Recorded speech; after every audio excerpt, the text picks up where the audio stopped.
السلام علیکم my YouTube family, welcome back to my channel. مجھے امید ہے کہ آپ سب ٹھیک ہوں گے اور آپ کی دعاؤں سے میں بھی اللہ پاک کا کرم میں ٹھیک ہوں۔ کافی تھکاوٹ ہو گئی تھی، طبیعت بھی کافی خراب ہو گئی تھی، لیکن اس کے باعث میں نے آپ کے لیے ایپیسوڈ لکھی ہے اور مجھے یقین ہے کہ آپ کو بہت پسند آئے گی۔ تو پلیز گائز میرے چینل کو زیادہ سے زیادہ لائک کریں، سبسکرائب کریں اور شیئر کریں۔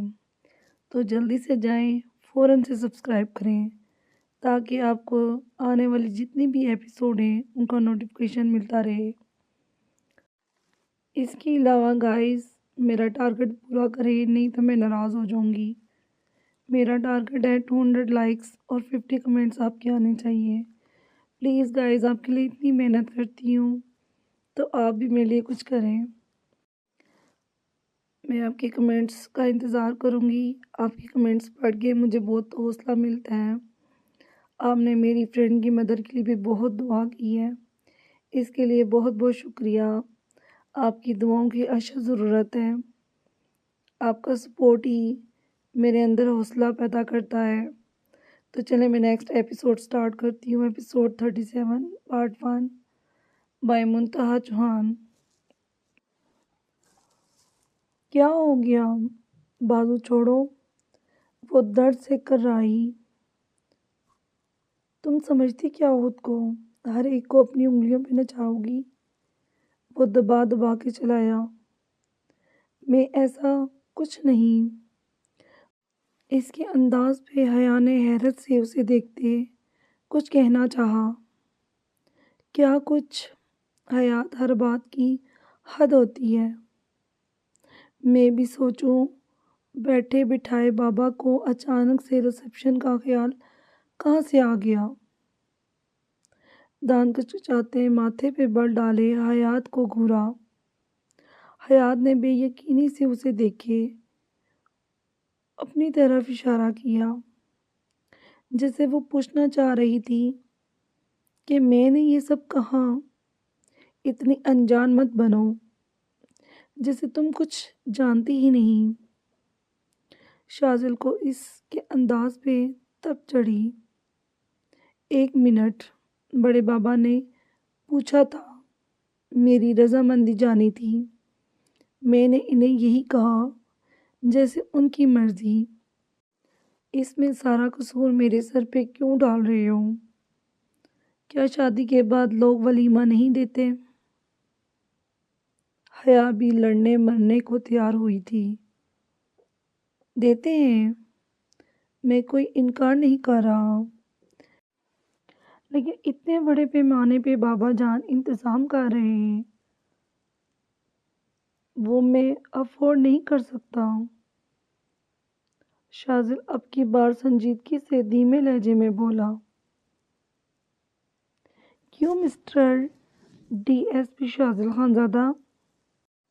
شادی کر کے قریب ہو گیا ہے؟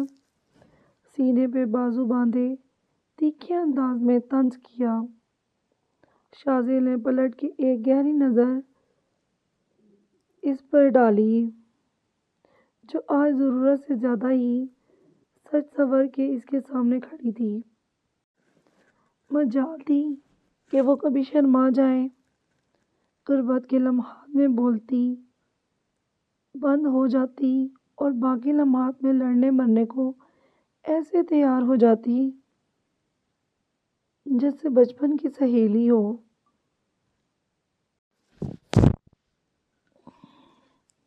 شاذل نے اس کے قریب جاتے اس کے چہرے پہ اپنی نگاہیں گاڑی۔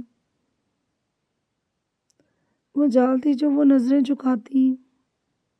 لسن ٹو می حیات خانزادہ، جتنا بڑا ریسپشن بابا جان دے رہے ہیں اس سے کئی گنا ریسپشن میں دے سکتا ہوں، لیکن میں نہیں دینا چاہتا۔ میں گھر کے کسی فرد کی سیکیورٹی کو خطرے میں نہیں ڈال سکتا۔ Got it? اس کی کنپٹی پہ 2 انگلیوں سے دباؤ ڈال کے بولتا وہ اسے مزید سلجھا گیا۔ اس کا مطلب ہے سب کچھ بیکار گیا، میرا ڈریس، جویلری، ساری تیاری۔ حیا کو بہت بڑا دکھ ہوا۔ شاذل اس کی بات پہ چونکتا ہوا جاتے واپس مڑا۔ ہو جائے گا سب، لیکن سادگی سے۔ شاذل نے اس کے چہرے کی اداسی دیکھتے لہجہ دھیما ہی رکھا۔ رخصتی بھی سادگی سے ہوئی، اب ولیمہ بھی سادگی سے۔ کیا فائدہ ایسی شادی کا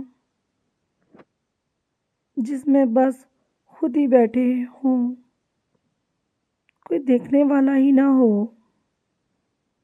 حیا نے منہ بنایا۔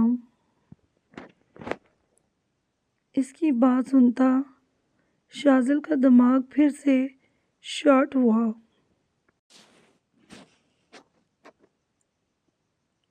آگے بڑھتے اسے کمر سے تھامے اپنی طرف کھینچا۔ حیات خانزادہ کی سادگی اور اس کا سجنا سنورنا صرف شاذل خانزادہ کے لیے ہے۔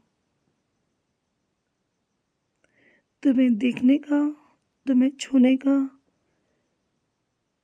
تمہیں سراہنے کا حق صرف میرا ہے، شاذل خانزادہ کا ہے، غمگین لہجے میں کہتے وہ حیا کو بہت کچھ باور کروا گیا۔ حیا کی پلکیں شرم سے جھکی تھی، چہرے پہ دھیمی مسکان سجی تھی۔ پھر میں دلہن بن جاؤں؟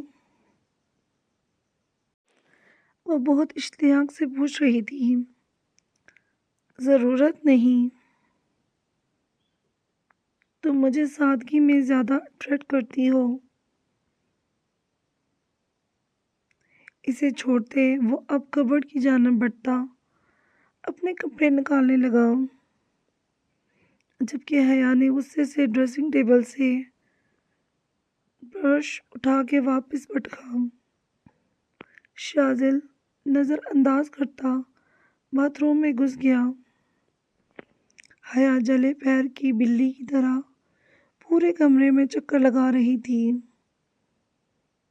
وہ شاور لے کے نکلا تو اسے جلتا بھنتا دیکھ پھر سے نظر انداز کرتا ڈریسنگ کی جانب جاتا ٹاول سے بال خشک کرنے لگا۔ میرر سے اس کے سراپے کو نظروں میں رکھتے وہ اس کے چہرے کے اتار چڑھاؤ کو بھی ملاحظہ فرما رہا تھا۔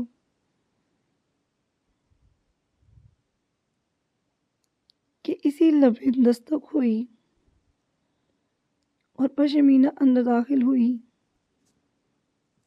وہ جی کھانا لگ گیا ہے، آ جائیں۔ پشمینہ نے شاذل پہ نظریں ٹکاتے شیریں لہجے میں کہا، تمہیں اتنا نہیں پتا کہ کسی کے کمرے میں جانے سے پہلے اجازت لیتے ہیں؟ حیا آگے بڑھتے شاذل کے سامنے آن کھڑی ہوئی۔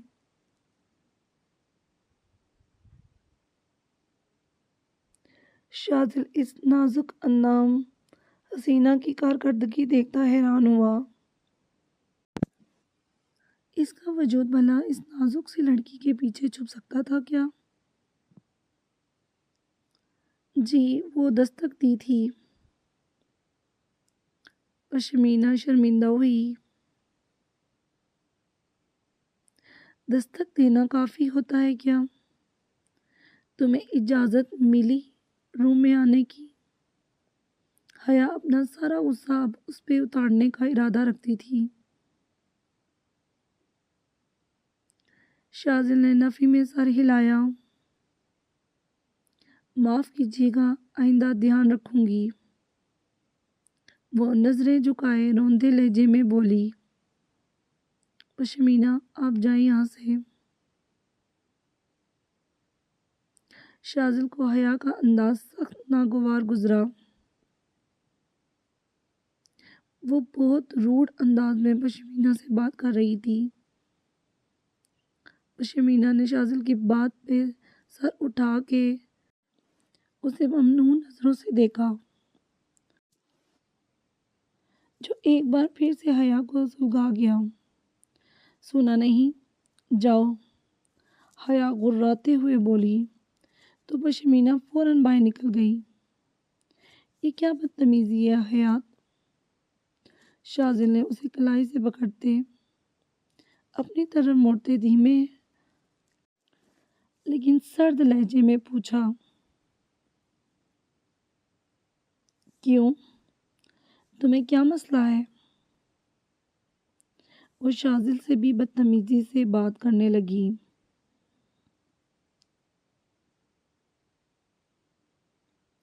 وہ غصے میں ایسے ہی منہ پھٹ ہو جایا کرتی تھی۔ تمہیں بات کرنے کی تمیز نہیں؟ کس لہجے میں بات کر رہی ہو مجھ سے؟ شاذل نے ماتھے پہ بل ڈالے اسے دیکھا۔ اب تم مجھے ڈانٹ رہے ہو کسی غیر لڑکی کی وجہ سے؟ حیا کی آنکھیں بھیگی۔ حیات، اپنا رویہ چیک کرو، کیا ہو گیا ہے تمہیں؟ وہ بیچاری غلطی سے آ گئی، تم نے اسے اتنی سنا دی، کتنے آنسو آ گئے اس کی آنکھوں میں۔ شاذل اپنی روح میں بول تو گیا لیکن انجام سے بے خبر تھا، بھول گیا تھا سامنے کوئی عام لڑکی نہیں کھڑی تھی، وہ محبوبہ کم بیوی زیادہ تھی۔ حیا نے قرب سے اسے دیکھتے اس کے سینے پہ دونوں ہاتھوں سے پش کیا۔ وہ ذرا سا خود ہی پیچھے ہٹ گیا۔ اس غیر لڑکی کی آنکھوں کے آنسو اتنی دور سے نظر آ گئے اور بیوی جو اتنی سج سنور کے پاس کھڑی ہے وہ دکھائی نہیں دی۔ مکمل بیویوں والے انداز میں حیا کو لڑتے دیکھ شاذل کے چہرے پہ مسکان سجی، جس نے حیا کو مزید سلگا دیا۔ سارا مسئلہ اس ریسیپشن کا ہے نا؟ میں منع کر دوں گی، خوش ہو جاؤ تم۔ وہ غصہ اور ناراضگی سے کہتے دروازے کی جانب بڑھی تھی کہ شاذل نے اسے کلائی سے پکڑ کے واپس اپنی طرف کھینچا۔ وہ سیدھی اس کے سینے سے آن لگی۔ اتنا سج سنور کے تیار ہوئی ہو، سراہنے کا موقع نہیں دو گی؟ اس کے گرد حصار کو مضبوط کرتا وہ اسے سینے میں بھینچ گیا۔ چھوڑو مجھے۔ حیا نے خود کو چھڑانا چاہا لیکن شاذل کی گرفت میں وہ ہل بھی نہیں پا رہی تھی۔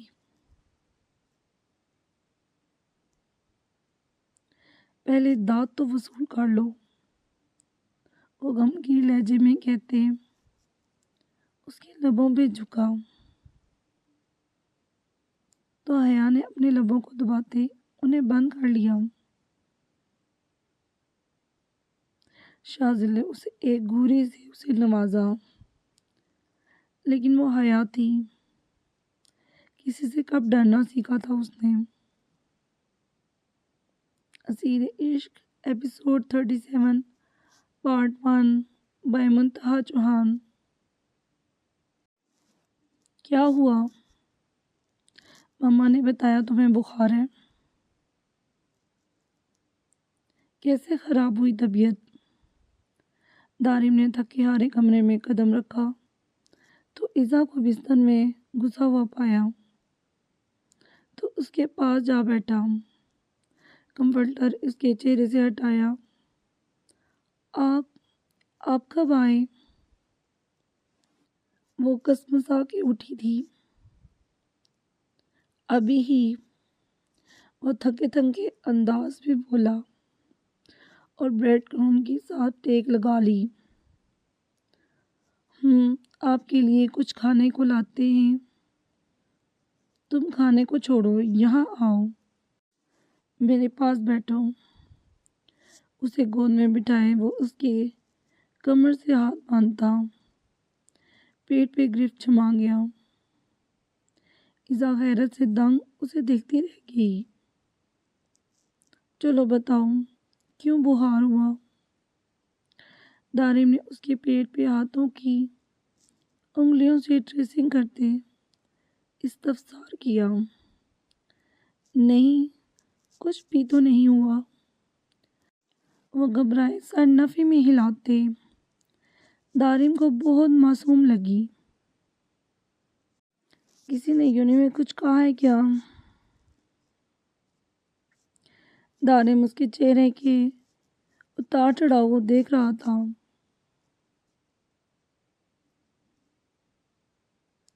یونی کے نام پہ ایزا کی آنکھوں میں نمی اتری۔ بتاؤ ایزا، کیا ہوا؟ دارم نے اصرار کیا تو ایزا نے گھبراتے ہوئے اپنی بات کہنے کے لیے لب کھولے، لیکن بول نہ پائی۔ دارم سائیں، ہم یونیورسٹی نہیں جانا چاہتے، وہ کہنا کچھ چاہتی تھی لیکن کہہ کچھ رہی تھی۔ کیوں؟ دارم اس کے دماغ میں لکھی تحریر پڑھ لینا چاہتا تھا، جس میں وہ فی الحال ناکام ہی لگ رہا تھا۔ بس وہ دل نہیں کرتا، ہم گھر میں ہی پڑھ لیں گے۔ اس کی گود میں بیٹھے، اس کی گردن میں بازو حمائل کیے، وہ اب بہت کانفیڈنس کے ساتھ بول رہی تھی، جبکہ دارم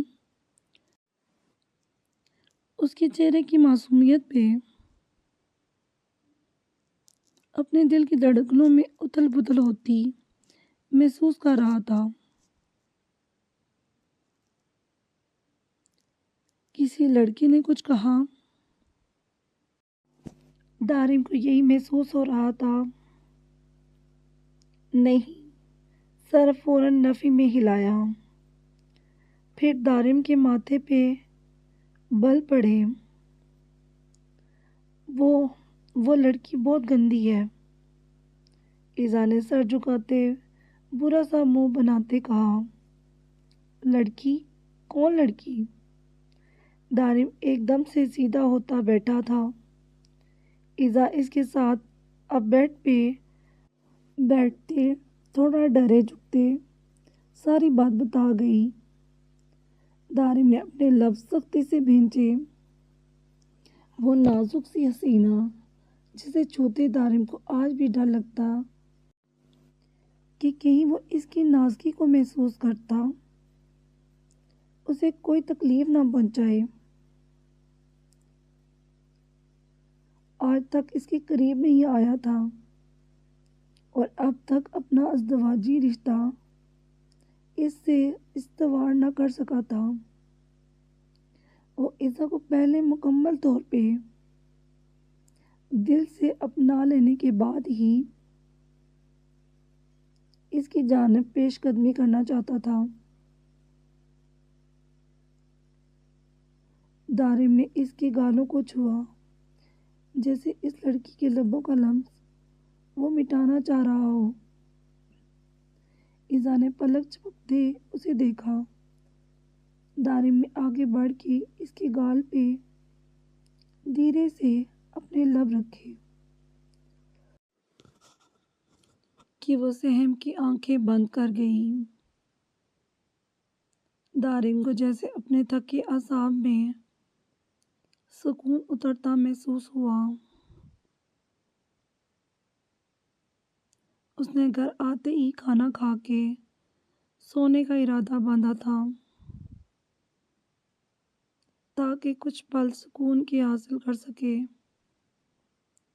اور کافی دنوں سے ایسا ہی ہو رہا تھا، لیکن آج اسے عزا کے قریب جانے سے محسوس ہو رہا تھا کہ سکون تو اس کے سامنے بیٹھے وجود میں تھا۔ کتنے دنوں سے وہ اسے نظر انداز کر رہا تھا، اور آج وہ خود کو اس کے قریب جانے سے روک ہی نہیں پا رہا تھا۔ اس کے دونوں گالوں کو باری باری لبوں سے چھوتے، اس کی پلکوں پہ اپنے لب رکھے وہ لرز گئی۔ وہ کیا جانے، شوہر اور محرم کی قربت، شروع دن سے غصے والے دارم سے اس کا واسطہ پڑا۔ دھیرے دھیرے اس کا رویہ تو صحیح ہوا، لیکن محبت اتنی کہاں دیکھی تھی، اور اس طرح قریب تو وہ نیو یارک میں بھی نہیں آیا تھا۔ اسے بستر پر لٹاتے، وہ اس پر حاوی ہوتا، اس کی گردن پہ منہ چھپاتا، گہرے سانس بھر رہا تھا کہ عزا نے گھبرا کے دارم کو پیچھے دھکیلا۔ دارم جو مدہوش سا ہوتا، اس کے وجود میں گم ہو رہا تھا۔ عزا کے جھٹکنے پہ وہ ہوش میں آتا پیچھے ہوا۔ عزا گہرے سانس بھر رہی تھی۔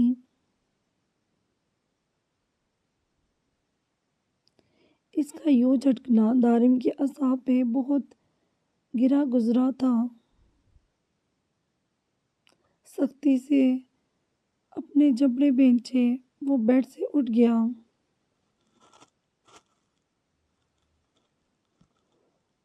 اپنی ٹائی کی نوٹ ڈھیلی کرتے نکال صوفے پہ اچھالی۔ شرٹس کے کفلنگز کھولتا وہ اب شرٹ کے بٹن کھول رہا تھا۔ اچانک سے اس کا سانس گھٹنے لگا تھا۔ وہ کتنی چاہت اور محبت سے عزا کے قریب آیا تھا، بہت ہی نرمی سے اسے چھوا، کتنا سکون محسوس ہوا تھا۔ پل میں اس نے اسے جھٹک کے اس کا سارا سکون برباد کر دیا تھا۔ دارم سائیں، عزا کو فوراً ہی اپنی غلطی کا احساس جاگا۔ اس نے شوہر کو ناراض کر دیا تھا،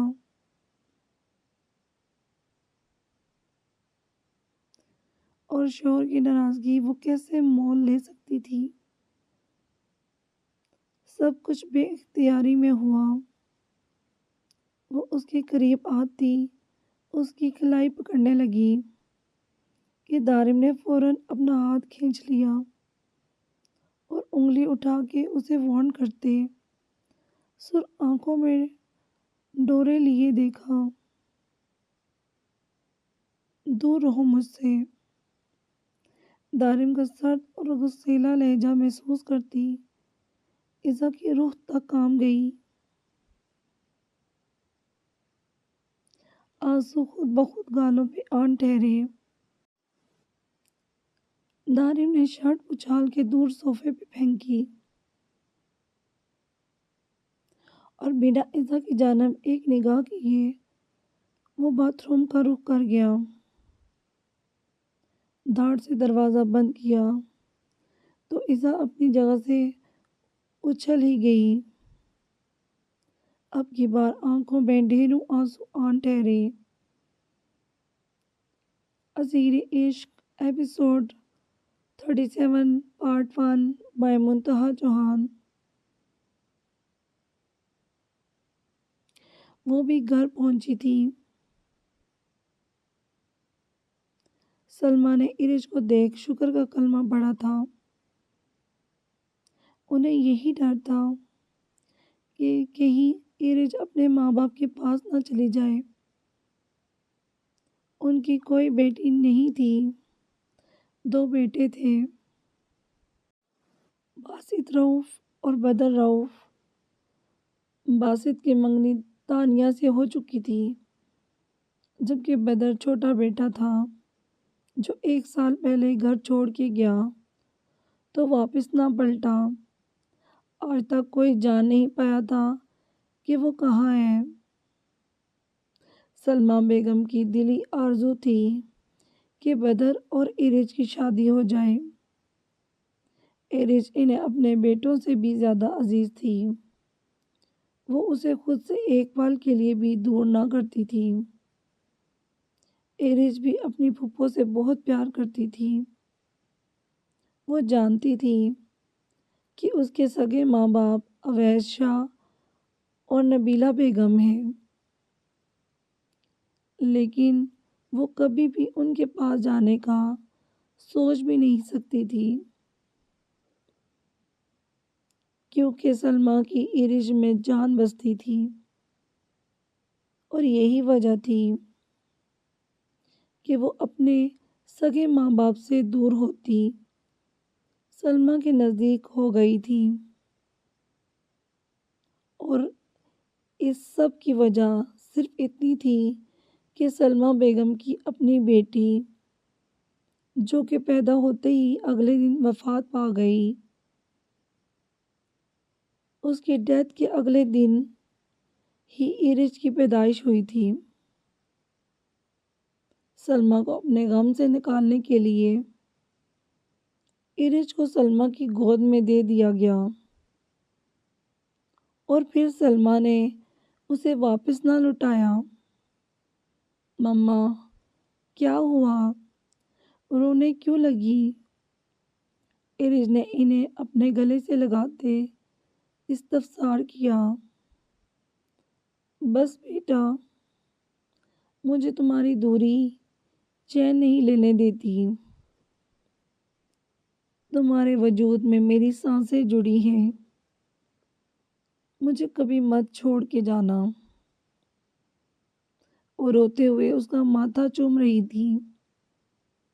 بھلا ایسا کیسے ممکن ہے کہ میں اپنی اتنی پیاری اور خوبصورت ماما کو چھوڑ کے کہیں چلی جاؤں؟ سچ میں مما، ارج بھی آپ کے بنا کچھ نہیں۔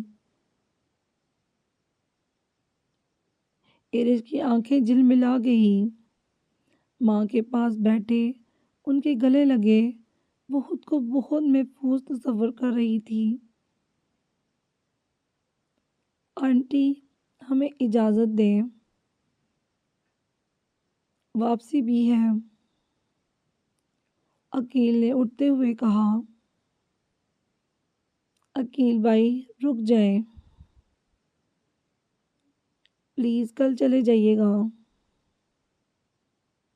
مرحا اتنے ٹائم بعد آئی ہے حیدرآباد، تھوڑا وقت ہم یہاں اکٹھے گزار لیں گے۔ ارج نے مڑ کے عقیل سے مسکرا کے کہا۔ کیوں میڈم؟ وہ تمہاری دوست ہیزل کہاں گئی؟ مرحا نے اسے شرارت سے چھیڑا۔ ہیزل کے ذکر پہ ارج کی آنکھیں بھیگ گئیں۔ اس جیسی بے وفا دوست پوری زندگی نہیں ملنی کسی کو، نہ جانے کہاں چلی گئی، اور ایک بار بھی مجھ سے رابطہ نہیں کیا، نہ میری پرواہ کی۔ اسے تو شاید میری یاد بھی نہیں آتی ہوگی۔ یاد تو کیا، اسے تو مجھے سوچنے کا بھی وقت نہیں ہوگا۔ دل ہی دل میں وہ ہیزل کے لیے دکھی ہو رہی تھی، جو اچانک سے اسے بنا بتائے غائب ہوئی تھی، اور ایسی غائب ہوئی تھی کہ نہ یوں نہیں آتی، نہ کہیں ملاقات ہوتی۔ سب رابطے تک ختم کر ڈالے۔ ایک دو بار شہلا سے پوچھنے کی کوشش کی لیکن ناکام رہی۔ لڑکی، تم رو رہی ہو؟ میرا نے اسے اپنے ساتھ لگایا۔ اچھا بابا، میں رک جاتی ہوں، تم رو مت، میرا نے ایرج سے کہتے عقیل کو وہیں رہنے کا اشارہ کیا تو وہ اس بات میں سر ہلا گیا۔ ایرج اسے مرہا کی طرح ہی عزیز تھی۔ اس کی بات بھی آج تک عقیل نے کبھی نہیں ٹالی تھی۔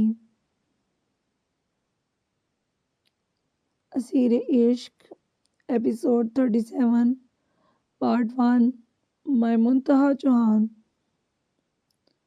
شاذل نے حیا کے لبوں کو بند دیکھا تو اسے گدگدانے لگا۔ حیا کھلکھلا کے ہنس دی جس کا شاذل نے بھرپور فائدہ اٹھاتے اس کے لبوں کو اپنے ہونٹوں کی سخت گرفت میں لیا اور پھر ان پہ رحم نہ کھایا۔ حیا بیچاری پھڑپڑا کے رہ گئی، لیکن آج پہلی بار شاذل کی گرفت میں شدت تھی۔ حیا کا سانس اکھڑ گیا۔ شاذل نے ذرا سا پیچھے ہٹتے اس کو گہرا سانس بھرتے دیکھا۔ حیا کی آنکھوں میں ہماری دیکھتا وہ مزید اس کو خود میں بھینچ گیا۔ مقابل صنف نازک کی طلب کو دیکھتا شاذل خود کو روک نہیں پایا۔ شاذل، ڈور لاک نہیں، حیا نے گھبرائے ہوئے شاذل کو دھڑکتے دل سے کہا۔ شاذل نے پلٹ کے دروازے کو ایک نظر دیکھا اور حیا کی کمر میں ہاتھ ڈالے دروازے کی جانب بڑھتا اسے لاک لگا گیا۔ شاذل، ڈنر تیار ہے پلیز، حیا نے روحان سے ہوتے کہا۔ آج نہ جانے کیوں اسے شاذل کے جنونی پن سے ڈر لگ رہا تھا، جتنی شدت سے آج وہ اس کے لبوں کو اپنے ہونٹوں کی گرفت میں لے گیا تھا وہ تڑپ ہی تو گئی تھی۔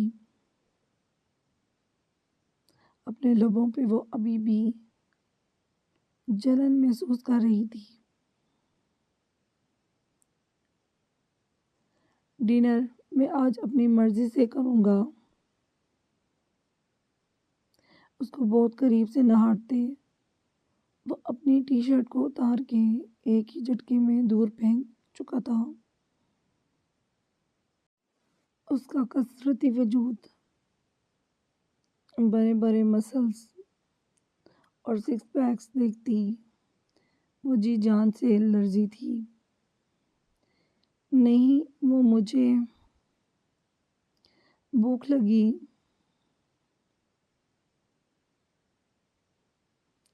تمہاری بھوک تو آج میں خود مٹاؤں گا۔ شاذل کا انداز آج اتنا بے باک تھا کہ حیا کا سارا کانفیڈنس کہیں دور جا سویا تھا۔ پلٹ کے وہ بیڈ کی جانب باغ کے دوسری طرف سے نکلنا چاہا کہ شاذل نے ایک ہی جست میں اسے جا لیا اور بستر پہ گرایا۔ شاذل، حیا نے ڈر کی آنکھیں میچی۔ شاذل نے اس کے چہرے پہ بکھرے رنگوں کو دیکھتے اس کے چہرے پہ اپنی انگلیوں کی پوروں سے اس کے گلابی گالوں کو نرمی سے چھوا۔ حیا کی سانسیں تیز ہوئی تھی۔ انگلیوں سے ٹریسنگ کرتے وہ گالوں سے اس کی گردن تک آیا۔ حیا کا سانس رکنے لگا۔ وہ ہمیشہ ہی اپنے ایک نئے رنگ سے حیا کو چونکا دیتا تھا۔ آج اس کا انداز بہت ہی الگ تھا، گردن سے دل کے مقام تک سفر کرتے۔ وہ حیا کو جھٹپٹانے میں مجبور کر گیا۔ وہ اس کا ہاتھ تھامے، آنکھیں کھولے، ہمار آلود نگاہوں سے اسے دیکھ رہی تھی۔ سانسیں ایک بار پھر سے تیز ہوئی۔ گہری سانس بھرنے پہ اس کے جسم کے حسین نشیب و فراز کو دیکھتا اب ہر حد سے گزر جانا چاہتا تھا۔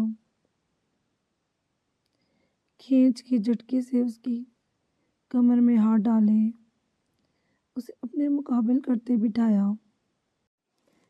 دھیرے سے ہاتھ پیچھے لے جاتے اس کی فراک کی زپ کو سرکایا